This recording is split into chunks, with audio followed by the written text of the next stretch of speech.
ମଥାନୀ ପଞ୍ଚଦୋଳ ହୋଲି ମହାସମାରୋହରେ ଅନୁଷ୍ଠିତ। ହଜାର ହଜାର ଭକ୍ତଙ୍କ ସମାଗମ। ବାଲେଶ୍ୱର ଜିଲ୍ଲା ବସ୍ତା ଅନ୍ତର୍ଗତ ମଥାନୀ ପଞ୍ଚାୟତରେ ମଥାନୀ ହୋଲି ପଡ଼ିଆଠାରେ ଗ୍ରାମବାସୀଙ୍କ ମିଳିତ ଉଦ୍ୟମରେ କାହିଁ ଆବାହନ କାଳରୁ ପବିତ୍ର ପଞ୍ଚଦୋଳ ଉତ୍ସବ ଅନୁଷ୍ଠିତ ହୋଇଆସୁଛି। ଏହାକୁ ନେଇ ସମଗ୍ର ଅଞ୍ଚଳରେ ଖୁସିର ଲହରୀ ଖେଳି ଯାଇଛି। ଉଠା ଦୋକାନୀମାନେ ବିଭିନ୍ନ ପ୍ରକାର ରଙ୍ଗ ବେରଙ୍ଗର ଜିନିଷର ଆସର ଜମୁଛି।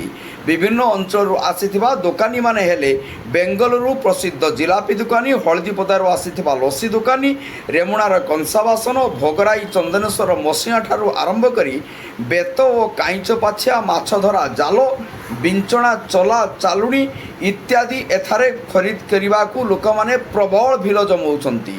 ଛୋଟ ଛୋଟ ପିଲାମାନଙ୍କ ପାଇଁ ବାଇସାଇକେଲ ସମେତ ସମସ୍ତ ଘରକରଣା ଜିନିଷ କିଣିଥିବାର ଦେଖିବାକୁ ମିଳେ। ଆଇନ ଶୃଙ୍ଖଳା ରକ୍ଷା ପାଇଁ ବସ୍ତା ଥାନା ପୋଲିସ ପକ୍ଷରୁ ବ୍ୟାପକ ପୋଲିସ ମୁତୟନ ହୋଇଛି।